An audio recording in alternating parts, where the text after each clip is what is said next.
सापेवामने railway स्टेशनची उंचीची समस्या होणार दूर. मंत्री भरत गोगावले यांच्या प्रयत्नाला यश. सापेवामने ग्रामस्थांच्या मागणीला यश.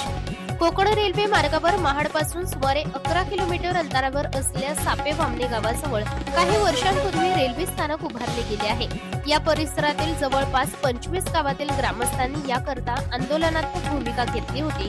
या संघर्षानंतर या ठिकाणी रेल्वे स्थानक मंजूर करण्यात आल्याने मुंबई आणि कोकणाकडे जाणाऱ्या स्थानिक प्रवाशांना ये-जा करण्याकरिता फायदा होऊ लागला खरा.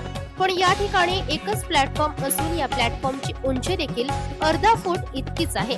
रेल्वे रूळ आणि प्लॅटफॉर्म यांचे अंतर जवळपास समान आहे. यामुळे प्रवाशांना रेल्वेतून चढणे अगर उतरताना मोठी कसरत करावी लागत होती. परंतु प्लॅटफॉर्म उंची वाढवावी यासाठी सापेवामने नडगाव शेतकरी बहुविकासीय सामाजिक संस्था महाड या कमिटीच्या वतीने अनेक वेळा रेल्वे प्रशासनाकडे मागणी केली असता मंत्री भरत गोगावले यांनी हा विषय लावून धरल्यामुळे प्लॅटफॉर्मची उंची वाढवण्यासाठी 1,60,00,000 निधी मंजूर झाल्याचे ग्रामस्थांनी सांगितले असता स्थानिक ग्रामस्थ काय बोलत आहे पाहूया.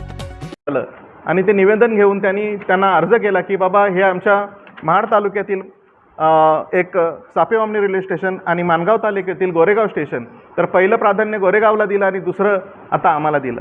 मंत्री महोदय हे काम करत असताना इतर लोक येऊन त्याचं श्रेय घेत आहेत. मला असं बनावं लागेल की बरीचशी मंत्री महोदयाची प्रस्तावित कामं असतात आणि मंत्री महोदय करत असतात आणि दुसरे लोक मंत्री महोदयाच्या कामाचे श्रेय घ्यायला टपलेत की काय अशी शंका वाटायला लागली.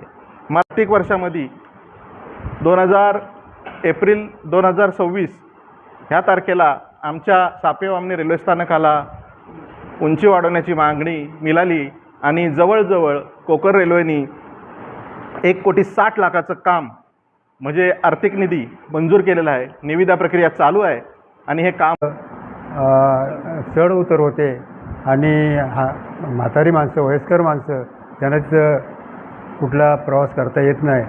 एखाद्या वेळेस जीवितहानीसुद्धा तिथं होऊ शकते, कारण स्टेशन खाली असल्यामुळं, थांबा खाली असल्यामुळं माणसांना चढाई उतरायला मिळत नाही आणि म्हणून आम्ही या संस्थेने तो उठाव केलेला आहे.